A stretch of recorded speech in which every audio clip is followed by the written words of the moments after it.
Yeah, good morning. We're back out on Mark's railway trails this morning, and this morning it's the start of the journey really. Come to a place, you can just see the sign there. We're in Rainhill this morning, and we're going to be visiting the first railway station in the world, and I'll keep it running as I'm walking down.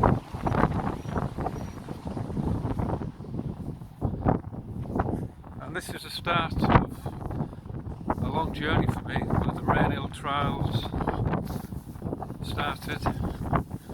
And like I say, it's the oldest station in the world, Rainhill. I'll tell you a bit more about the station as we get in it. But if you can see here on your right, one of the oldest hotels in Rainhill as well, which is still here. Nice to see. And well looked after as well. I've been in this hotel many a time, and again, you can tell looking at the building, you know, all the brickwork, all the stonework. And if you go inside, you can see a lot of pictures about the rainhill trials, Rainhill station. That's the way we've come, and I'm going to head over the bridge into the station. Good to get out on Mark's railway trials again this morning. Bit windy, but you've got to get out and about. But this is the start of the journey. That's going to be a 6-part one, where we started at Rainhill, and that's going to lead me through to St Helens, Edgehill, Cuttings, onto Newtonley Willows, Eccles, and then finish off in Manchester. So this is the first of a long vlog really. As you can see, the ironwork's still there. They've obviously adapted it, but the iron bridge is still there. I'm going to go over that bridge in a minute, but we'll take a look down here first of all, because we're going to be going on the other side.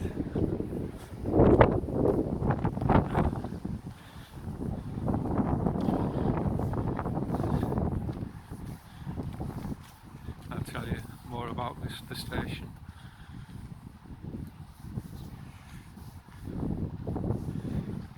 Basically, the side that we're on now is taking us into Liverpool.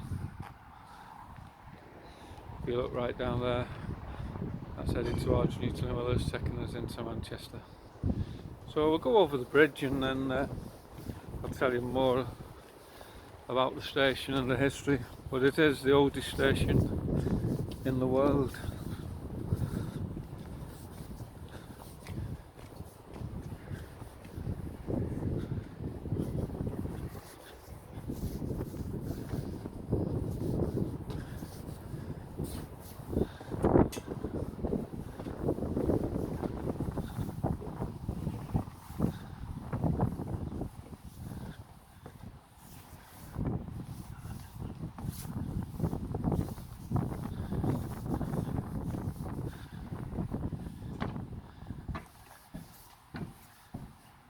Bit rickety underfoot, but as you can see, some great shots there.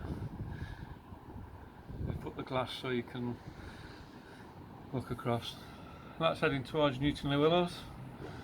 That'll take you to Lee Green, then onwards, and to the world famous 9 Arches in Newtonley Willows.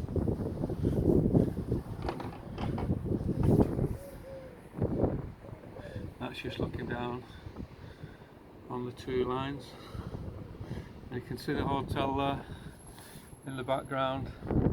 And you find in a lot of old railway stations that they always had a pub or a hotel at the side of it, to put people up overnight. And you know how many people go off the train there or waiting for a train to go get a drink. That hotel, like I say, is one of the oldest ones in Prescott, and it's still there, and it's had a big refurb on it if I remember right. But when you go in, it's loads of mobilia, loads of rainhill trials, rainhill station.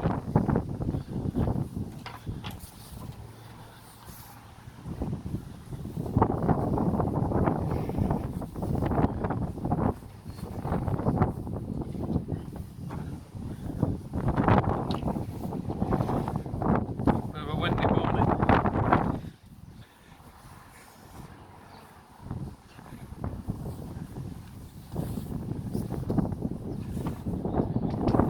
And here we go. Obviously, just seen a train come in just as I was coming past the hotel, so all the passengers have jumped on it and gone into Liverpool. Very popular line. For me at Lee Green, it's just so handy. Either way, Liverpool, Manchester. There's one of the plaques just highlighting the rainhill trials exhibition over the locomotive trails on 1829.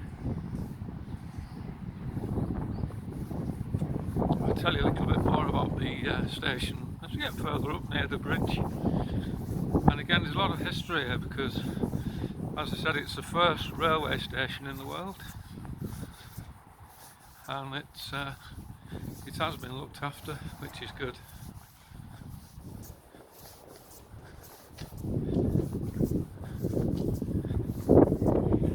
And if you look across, you can still see they've got the ticket office inside and waiting rooms, and you don't see that in many stations now, which is nice to see, especially on the cold days like today. Fantastic.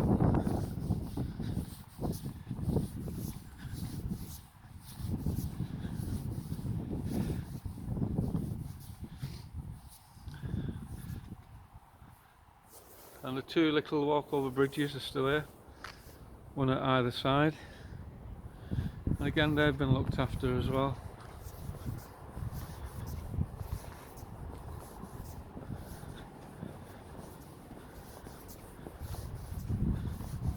Like I say, it's all electric power line now overhead.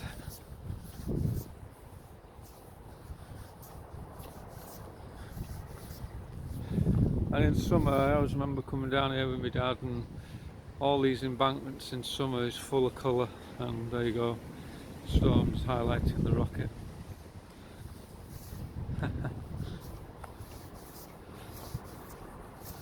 I'm going to go right to the end here, and this is another piece of history really along with the bridge.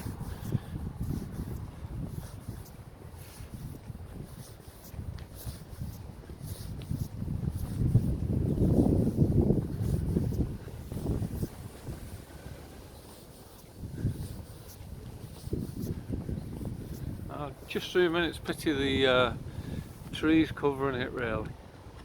But if you can just see, it gives a date on there and George Stephenson's name on it.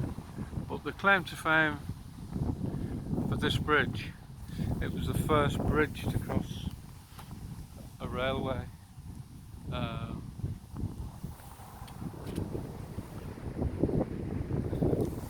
So it's a normal road going over the railway, and again that's the first really, one of the first ones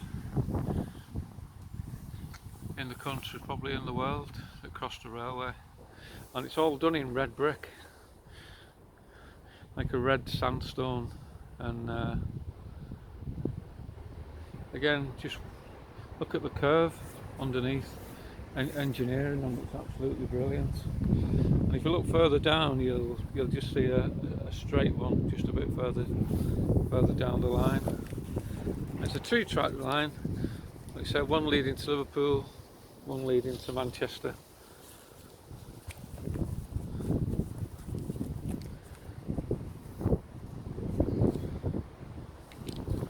But yeah, Rainhill Station, tell you a little bit about the history of Rainhill Station.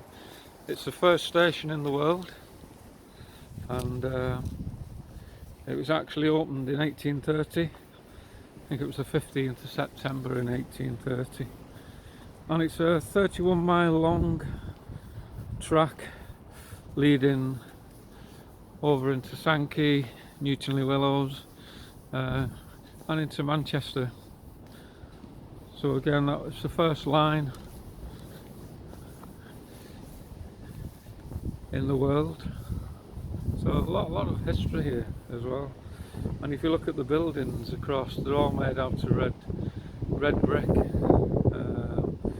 They were actually Rainhill Station. The actual station opened in 1830, and then in 1860 to 1868 they put all the buildings, all the side buildings on, and they're actually a listed building now, and that's why they're so well looked after. And they're all done in, I think, what they called old English red brick, and you can just see it a bit clearer as you get up to it. But again, so well built, and you know,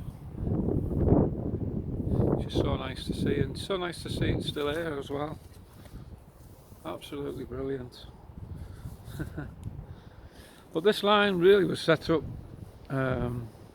George Stephenson tried to get this line built for about 7 years really, and he struggled because the Bridgewater Canal, which had the monopoly of going from Liverpool to Manchester, taking all the goods down the canal, they didn't want the railway because they frightened it would lose a lot of the trade on the road.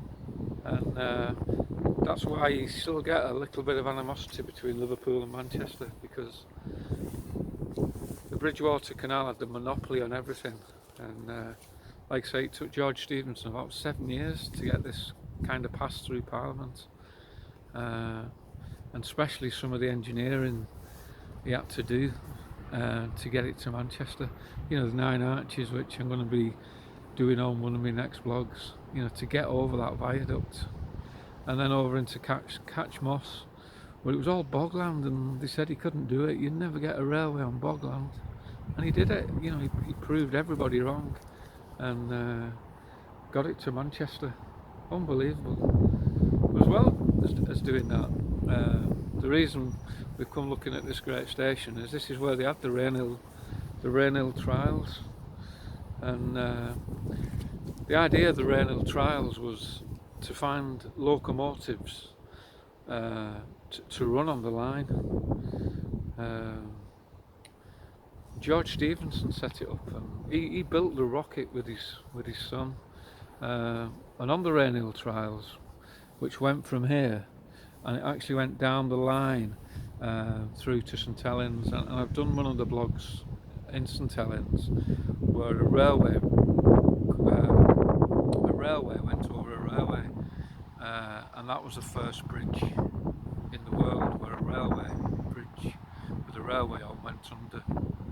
Sorry, a railway bridge went over a railway, and 2 railways crossing each other, and that was the first in the world. Sadly, the one in St Helens, they've took it down, and it's a new housing estate on the right, but I thought they could have left the bridge up, but typical St Helens Council, sometimes they don't look after the heritage, the buildings, and I know it's all down to costs now, but if you look at Rainhill Station, it's all still here in its original, you know, detail that George Stephenson set up. But yeah, on that day there was 10 trains that were down to come and take part in the Rainhill trials, and there was a prize at the time for the most reliable train of £500.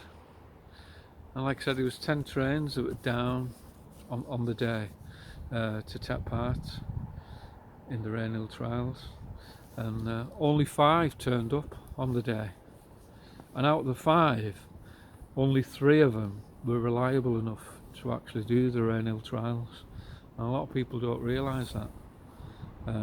Obviously we knew who won it. It was the rocket. It was the most reliable one, the George Stephenson, and as you can see it there on its plaque, you know. And if you ever want to see the rocket, That's actually in a museum now in Manchester, or it was. It did get banded about, but I think it's still in Manchester, and you can go and see the original rocket.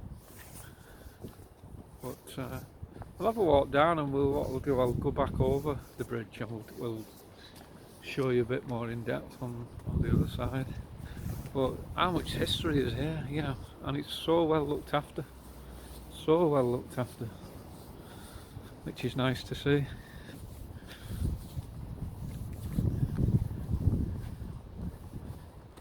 The old buildings, you know, they're still here.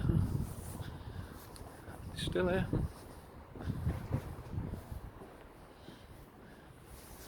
It just gives you a little bit of information. Platforms, trains to Manchester, Banquay, Chester, Ellesmere Port.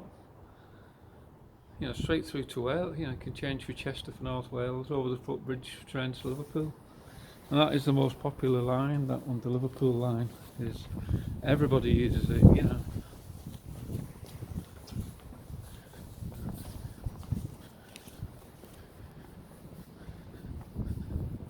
But yeah, there was only 3 trains remaining for the rainhill trials, and the rocket won it by a mile, really. And George Stephenson again, you know, just an unbelievable guy. And that's the part that took in the great procession after the trials that went to Manchester, you know, and I'll tell you more about that in the other blogs. That, you know, the opening procession from Edgehill Cuttings, which is further down that way.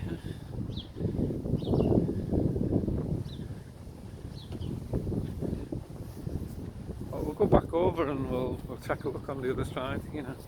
But there's so many easy ways into this that it's all lined up for customers, really. But a bit of rickety old steps that they've covered up, but it's still here.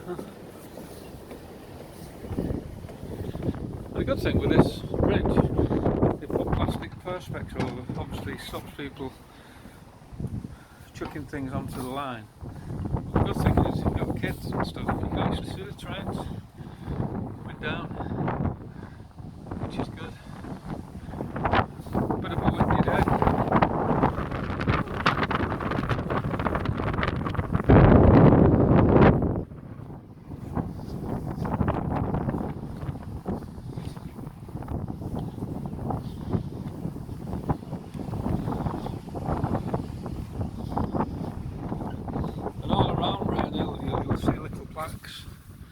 And there you go, the site of the rainhill locomotive trials, 1829.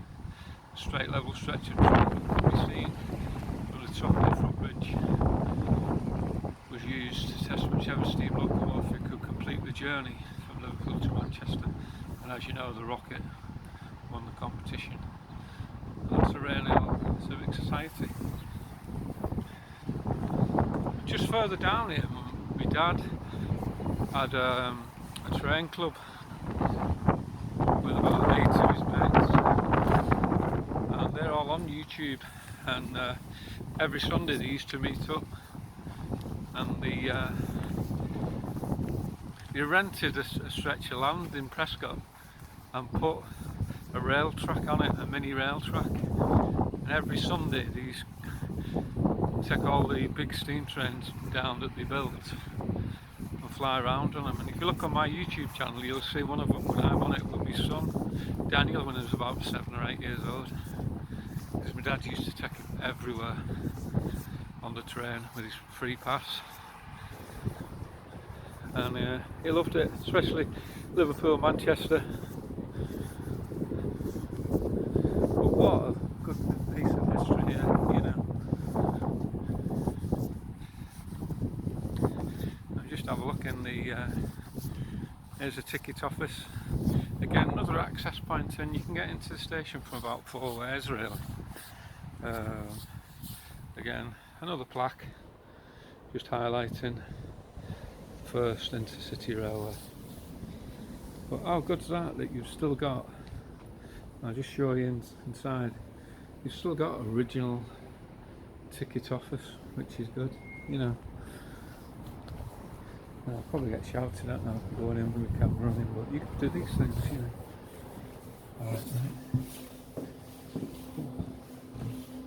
Morning, mate. You don't mind me running the camera, do you? No, just to let you know, when you're down there, when you cross that yellow line, you get the legs in here. Oh, sorry, mate.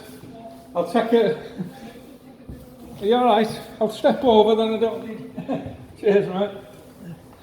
That's my first telling off this morning.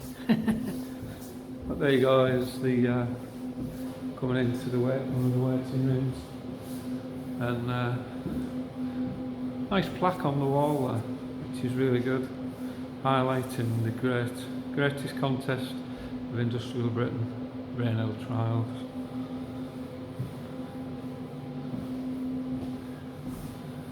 And some nice posters there, highlighting it as well. But what a good rest room that you're waiting for a train, you're not stood on the line, freezing. You know, it's good that they've kept places like this, it really is. And look how well looked after it is, you know. And there you go, if you want to see some of the history. Like I said, there was only 3 locomotives that made it. There's a rocket, and the sample. There were the 3 on the day that you went on the trials, and that tells you a bit about the history. If you ever get a chance, come down here and just have a walk. It's brilliant, absolutely brilliant.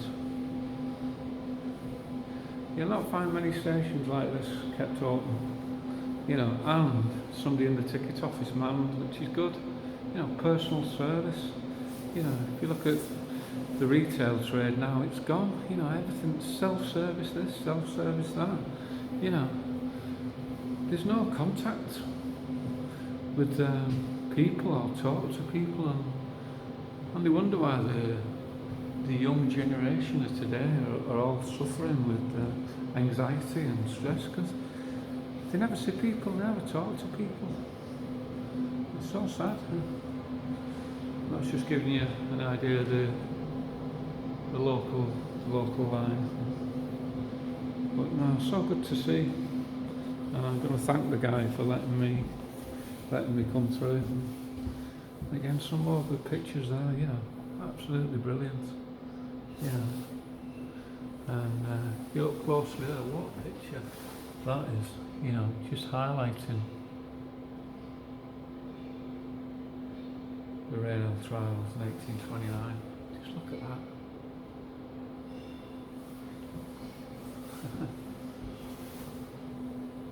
A lot of history that you can look at and read, and absolutely brilliant.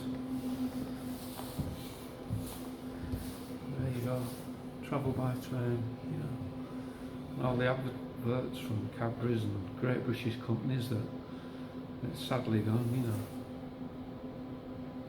Look at that, look how well the stations are all looked after.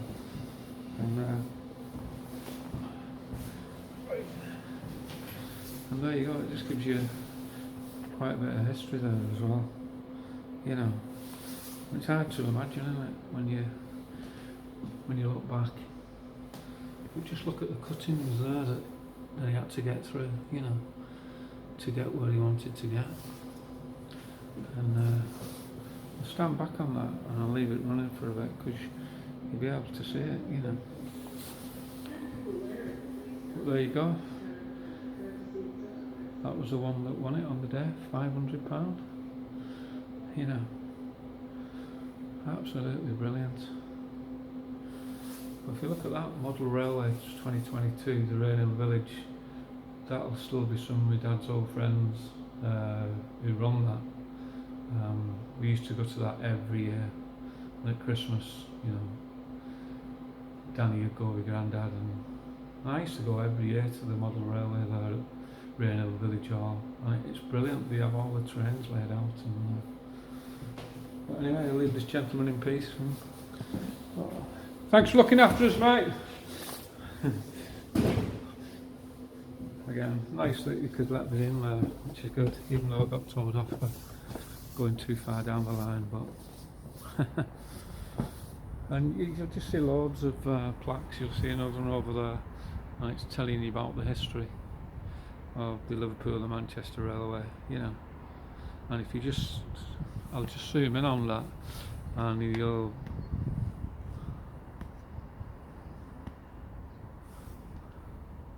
you see there the bridge, that's the bridge on the left that it's going under. Again, so much history in this place, and I'm not going to go further down because I got told off for going too far down, but nice guy, he let me in and seen a few places. But like I said, just, you know, you're waiting for a train, you know, it's delayed, you can go and sit in there, look at your phone and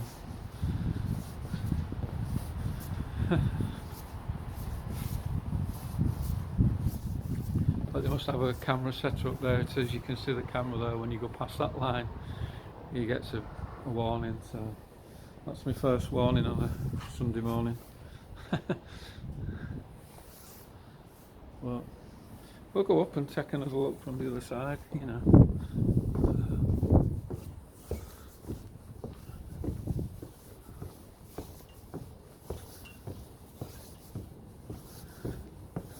But it's so good how they've put the perspex on the bridges. It's really good that you can see the line, you can see the, you know, kids looking at the train. But there's the bridge that you see on that picture, and stood the test of time. And like I said, that was the first bridge going over a railway that traffic could go over the top. And then the one right down the line in my town of St Helens, the railway that run over a railway. Sadly, St Helens Council knocked the bloody thing down. You know, it's the first one in the world, but typical St Helens Council. But you zoom across, when you come to Rainhill, loads of places, it's all about the railways, railway cafe, you know, the hotels, all about the railways. And if you look on that London Scottish Midland Railway, they always had loads of nice hotels nearby, especially if you go into Manchester, you'll see loads, you know, absolutely unbelievably big buildings, absolutely unbelievable.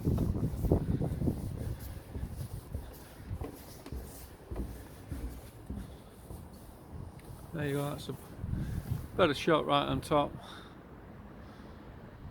But so well looked after, it's one of the most looked after stations that I've probably done really, and you can see why, because it's all the buildings are listed buildings, and the station will be as well, I'd imagine.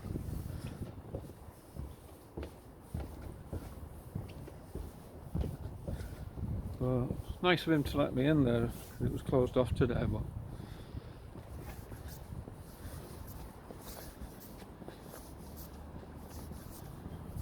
there we go.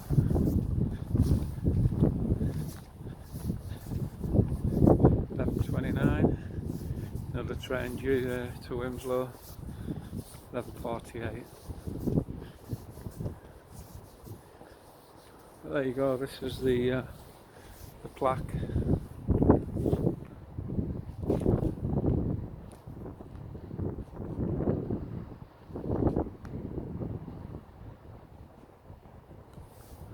Just telling you all about it. And like I said, there's the bridge he was on about, and if you can just see on top there,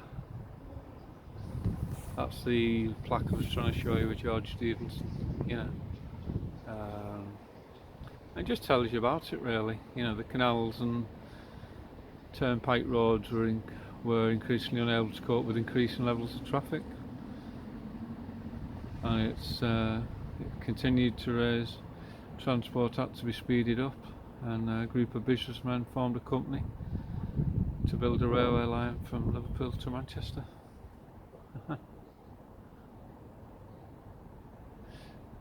And the company's chief engineer, he's going to know it's going to be George Stephenson. Yeah.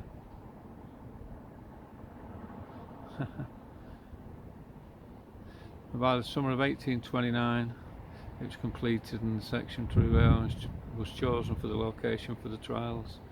Rainhill was selected because the railway at this point was flat and straight and offered good conditions. Yeah, and there you go, £500 for the designer. And the trials were held over a 9-day period. Brilliant, absolutely brilliant. You wouldn't think all this is here really, but come down and have a look. It's well worth a visit, even on a wet day like this. And,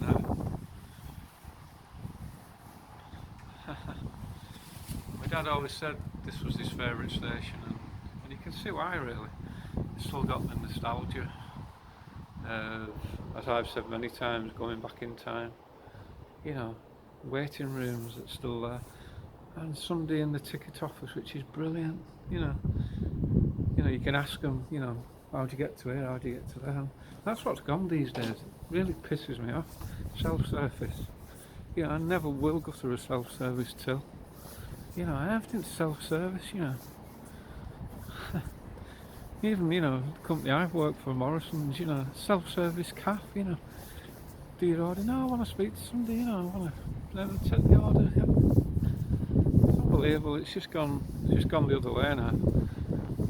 Don't get me going on rants on that. And everybody has the shopping delivered. It's you're just losing contact with normal folk. It really just pisses me off at times. And you wonder why there's so much people struggling with mental health.